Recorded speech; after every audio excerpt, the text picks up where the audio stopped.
Hello, everyone, and welcome to the Accelerate webinar series hosted by the University of Denver's Daniels College of Business Executive Education Department. I'm Camille Angelin, Assistant Director of Business Development, and I'll be your host today. The Accelerate webinar series is designed to help you accelerate your capacity to deliver results for your organization. Our webinar today will be about 25 minutes, starting with a brief presentation from our faculty, and then moving to questions and answers at the end. In fact, we love receiving all those questions, and to help us see them, please use the Q&A icon at the bottom of your screen. Feel free to submit a question whenever you'd like, and we will address it at the end. We will try to get to all the questions live, but if we can't, we will record answers to your questions and we'll include that on our email follow-up to you. Today, we're happy to welcome Bo Storozuk. Bo comes to us from Jacobs, where he focuses on leadership development, team effectiveness, and learning solutions to help drive the business and talent strategy. Bo is also one of the leading faculty in the Accelerated Leadership Experience program offered by Executive Education. Today, he will be talking to us about team resilience. Bo, thank you so much for being with us. Thank you. Happy to be here. Awesome. All right.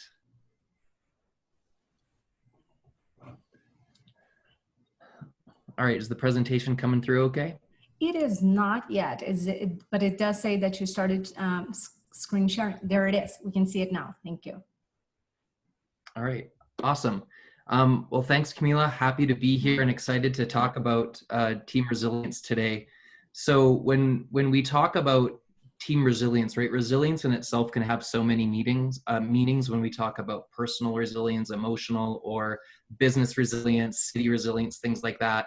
So when we talk about team resilience, we're really focusing on the individuals and the team as a collective unit and their ability to develop that ability to easily recover and adapt to adversity, challenge, and change.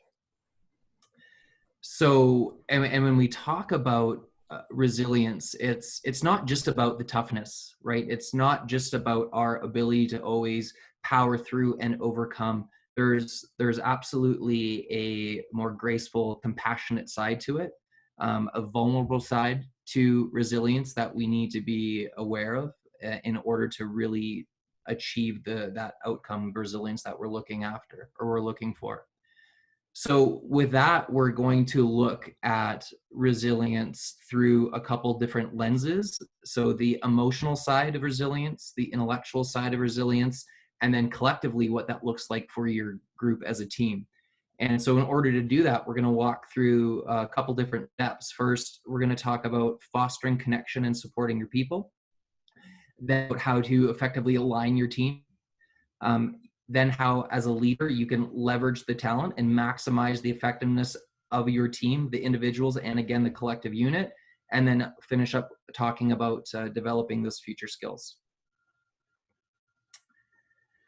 So starting with fostering connection and supporting your people. So, looking at the situation that we're in right now, the foundation for any team is always trust, right? Developing that strong foundation of trust to be able to collaborate, overcome challenges, work together is always the most important. And what we're going through with COVID-19 has been really interesting, and it's presented a tremendous opportunity for us to really reevaluate our relationships and the connections that we have. Not necessarily the foundational principles of those relationships are the same, but maybe reimagining how we're working together and challenging some of the paradigms of how we think we need to interact. And so really looking forward to when we look at the lessons that we've learned from this, right? The great thing about this disruption has been that it has challenged almost, or at least shaken and challenged almost every paradigm that we've had.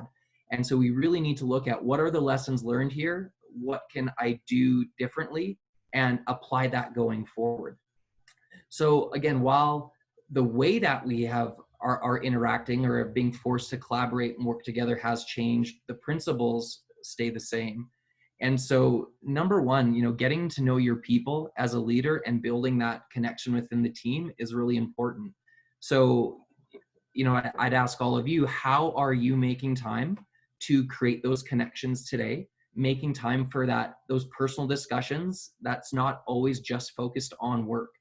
The more that we get to know each other, the better we understand each other, and we can understand those perspectives, leverage those strengths, and those connections are created more strongly. So some of the ways that I've been hearing and seeing a lot of leaders do this now are Friday book clubs, weekly huddles on Monday mornings, virtual happy hours, whatever it is. Really taking that time to be very intentional and create that connection that we might have previously gotten in the break room or face-to-face meetings that we're not necessarily getting because we're all virtual at this moment. So looking for ways to do that right now, and then asking, how do we maintain this connection once we get back to our new normal, right? Whatever that may be and whatever that looks like, it's going to be constantly shifting, and it's going to look different for everybody in different companies, different industries across the board. But once we get back to that, how do you maintain and build off of that connection, that personal connection that you've created with your team? So that's the first piece. And within those personal discussions, work to really understand your team, right? So understanding what are the individuals, their values, their triggers, the drivers, what are their fears, right? When you ask the right questions and really take the time to listen empathetically, to understand, that's where you can really get to know your folks. So asking the questions like, how are you doing? What are your days like right now? What are you concerned about on a professional, personal level and as a team? And what do you need from me right now as a leader? What do you need from this team that we can help provide? And so that's that candid, vulnerable piece where if you can create an environment that people are willing to open up and share the things that are working and the things that aren't, it's going to create that stronger connection. And that's the foundation of the trust that's going to be built that we'll talk about that's going to carry forward in everything that we do here. So as you start and continue to build that foundation of trust, getting to know your folks, so we're going to keep coming back to this, the importance of getting to know your people on different levels. The next step is aligning your team. So when we talk about team alignment, the strongest teams are those that have built that foundation of a shared vision and purpose, the governance, the cultural norms, where everyone is clear and aligned. The more time that you can spend to really solidify this, the less room there is for misinterpretation. So if we look at the questions that we put on the screen here, what is this team's purpose? Why are we here? What is our vision? Where are we going? What is in store for us in the future? What are the ways of working? How do we work together, right? How do we collaborate? What is our weekly cadence, our operating model, our structure of meetings and taking information? How do we take that and supply or deliver to our clients, customers, internally and externally?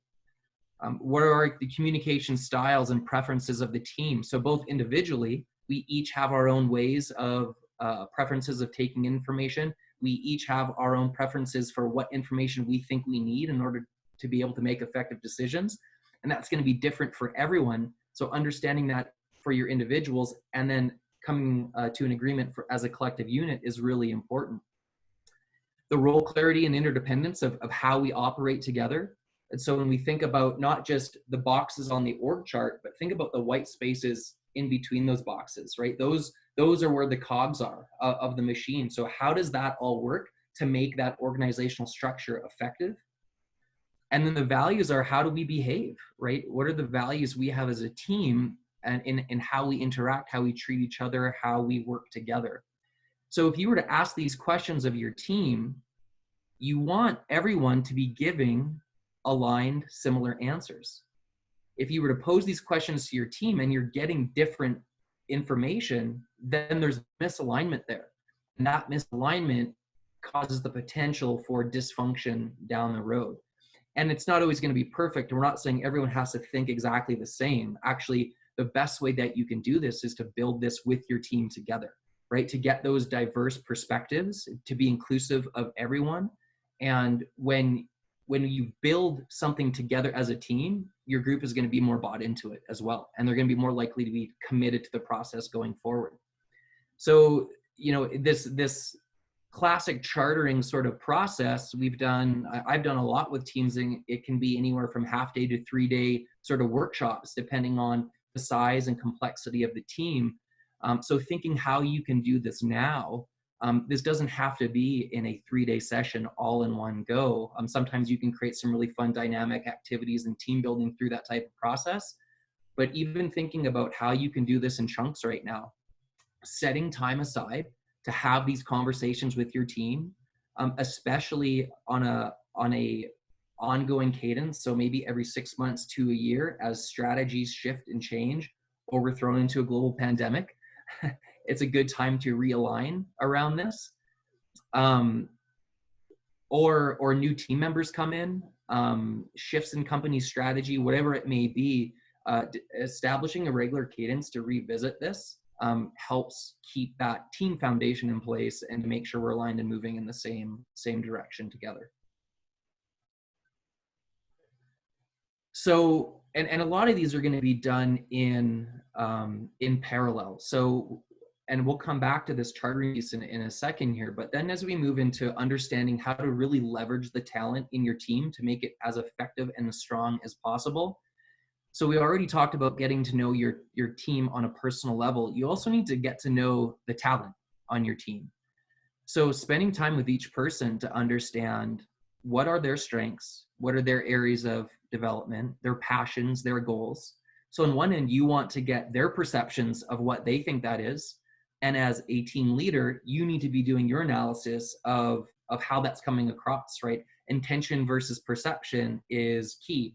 And if folks are intending to come across or to move in one direction, and that's not how it's being perceived, you as a leader can help connect that or fill that gap for them. So getting to know your talent is really important. And we're going to come back to this here in a second, because what you want to be doing in parallel with that is actually taking the people out of the roles and assessing your team as the function. So when we talked about developing the purpose and the vision of your group, right? What is the purpose that your team and function fills in the organization? And then looking at that purpose, you can start to assess, well, what is the scope of each role? How are we set up structurally right now? What are the scope of those roles? What are the limitations maybe of those roles?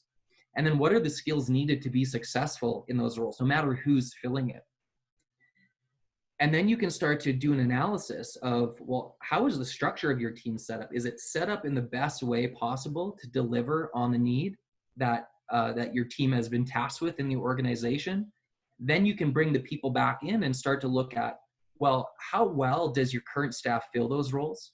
Are there talent, skill, knowledge, behavioral gaps that you can then work on filling based on the assessment you've done of your people personally and from a talent perspective? And then once you've brought all that together, you can start to match the right talent to the right opportunities, right? Do I need to bring in a new person? Do I have room for headcount and I get to bring in or create a new role? Or do I match opportunities from cross-unit or business collaboration within the company? There's lots of different ways to go about doing it, but doing that assessment functionally and of your team up front will help identify the gaps that you will then know what need to be filled, and then you can work to figure out how to fill those. And then we come back to the chartering piece that we just talked about, the alignment piece. So if you've done the alignment piece first to sort of from a team building perspective, you can take that information and put it into this analysis. If you've done this analysis first, now it's probably a really good time to do that team alignment or chartering session, because you have a really good idea as a leader about what is the purpose and how is your function set up. You know your talent, so now let's get that alignment piece in place. There's not necessarily one right way to do it. It can be done either or, and it's never a one and done, right? This is a continuous process that as a leader you need to be reassessing and looping in people on your team or getting feedback from other leaders on what you're doing right, and maybe getting other perspectives on it. So the alignment, and then this analysis of how you can best leverage your talent, analyze the gaps and match talent to the right opportunities, is really important to create a resilient, strong team. So then closing, we come into future skills. So you have hopefully successfully aligned your team. You've done a good assessment of the talent capabilities, the functional organization of your team. And so once you've identified that, you can really start to look at that gap analysis and developing the right future skills. And so even at Jacobs, we've been having a lot of conversation lately about what are the right future skills. And when we look at the disruption that something like COVID-19 has caused, who are the people that are being really successful? What are the skills or competencies that they have that are making them get through this disruption, not just surviving, but thriving on the other end and finding opportunity and innovation through all of this? So that's what this piece is really about. So, you know, the more and more leaders I talk to, technical skills are absolutely important. But at the same time, with the pace and how much our world is changing, technical skills and some of them come and go, right? There's going to be technical skills that are always there, but even those are always changing. So it's less about finding someone that can just do a technical skill really proficiently. It's finding people with the right attitude and aptitude.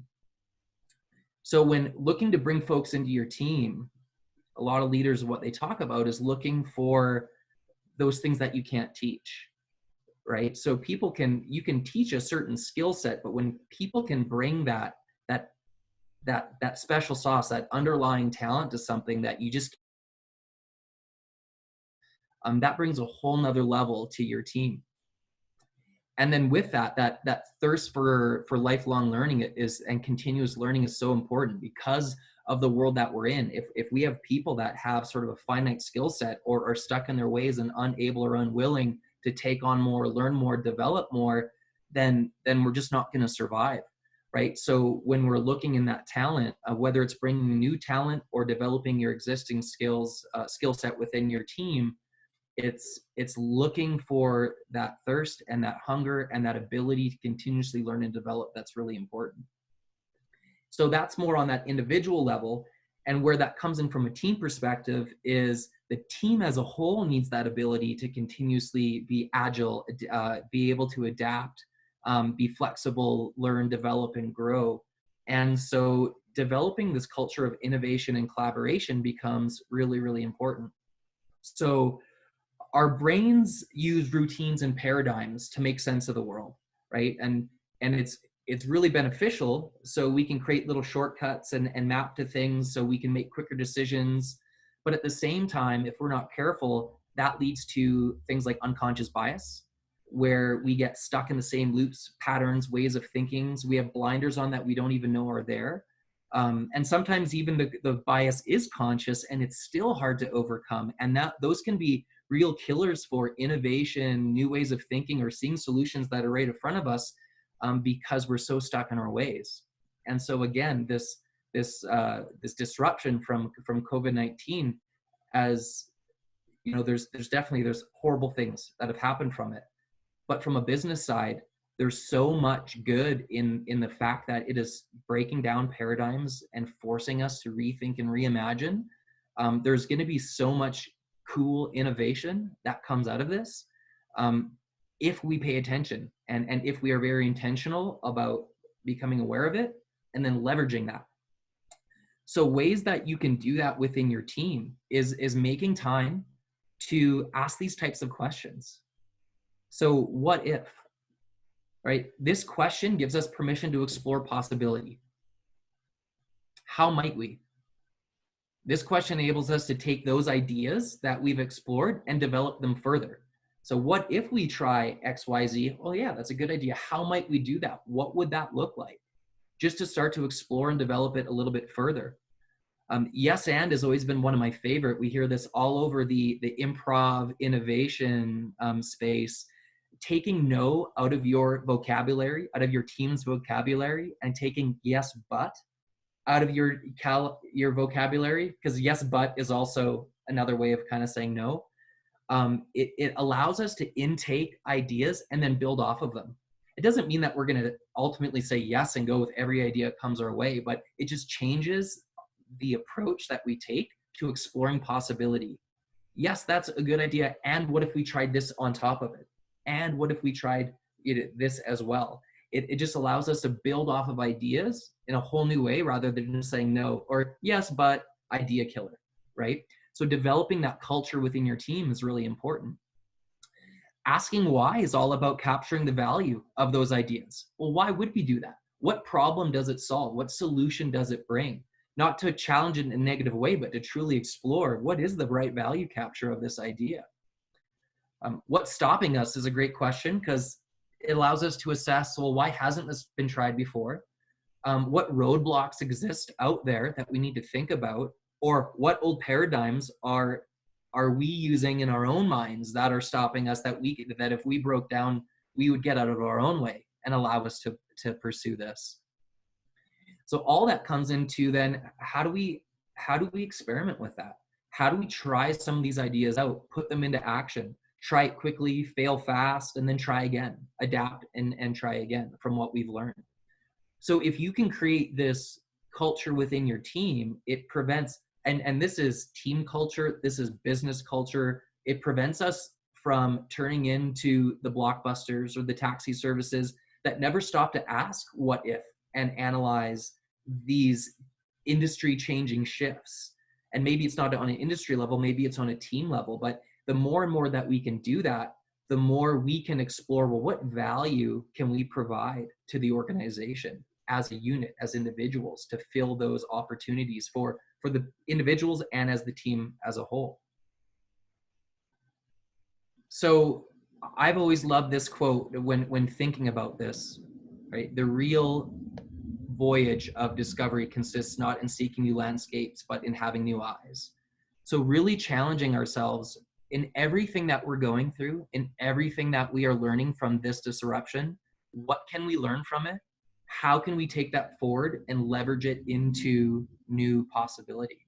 And from that, how can we create stronger individuals and create a stronger collective unit as a team from that as well? From the support that we provide, that emotional support, that intellectual challenging, and that collective strength.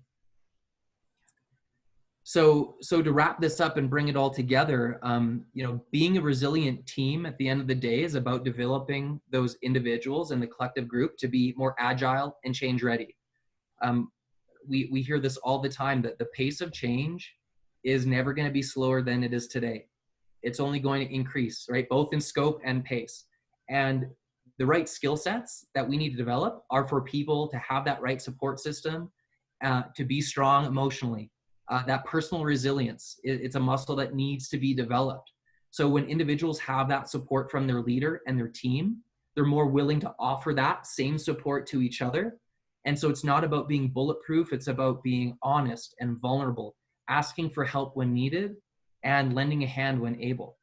And so the more that you get to know your people and help them get to know each other and develop that foundation of trust, the better that you're going to be able to foster that emotional resilience within your team. Intellectually, it's about developing that innovative and collaborative mindset, developing skills that are transferable across the organization, finding the right and leveraging the right opportunities for your people to grow based off of their passions and the needs of the business, right? Those two definitely need to marry up. But from that, you're going to find new ways to leverage that talent. And then collectively, the last piece, creating that stronger alignment around your team's purpose, governance, culture, what it needs to achieve and how it goes about achieving it. You're going to better, if you can work to understand what your team needs to be successful and then equip your team members with the right information and opportunity, you're going to have everything you need as a leader to be able to adapt, right?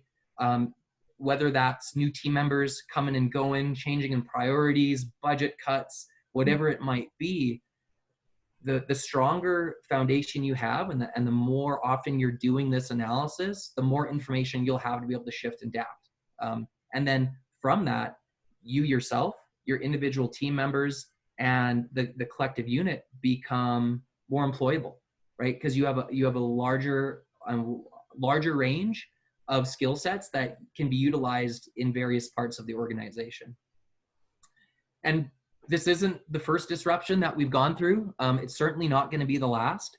So it's really important for you as leaders to lead by example, work to make yourself as resilient as you can, foster that within your team and that support network so they can make each other as resilient. And that's going to ultimately lead in your team as a collective unit being more resilient. So these 4 steps are just a way to think about it. Fostering connection, creating alignment, empowering your team, and developing the right future skills. So hopefully that's some good food for thought on how you can take your team to the next level. I love it, Bo. I think this was amazing. And I love how easy it is to understand when you put in those 4 steps. So thank you so much for sharing all this. We are getting some great questions. We probably have just a few minutes for maybe 2 questions here. And I'll start with this question that says, what advice do you have for making structural change in teams if a person doesn't have hiring or firing authority, or if their organization is frozen now in the COVID period? Yeah, I mean, that's a great question, because the reality is a lot of organizations have some type of hiring freeze, or everything is being looked at under a microscope.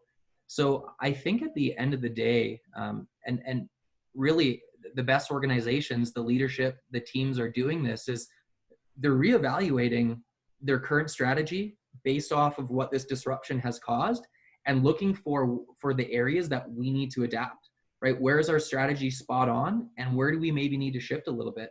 So I think when you approach it from that standpoint, you can make a business case for if this is how we need to shift, moving our organization in this way will provide a better opportunity to do so. And it might not be always promotions or adding new talent in, but it might be rethinking how we're structured or where we can leverage existing talent to come up with those solutions. So I think we just need to get creative and reimagine how we approach these types of problems, and rethink new solutions to coming up with those organizational shifts.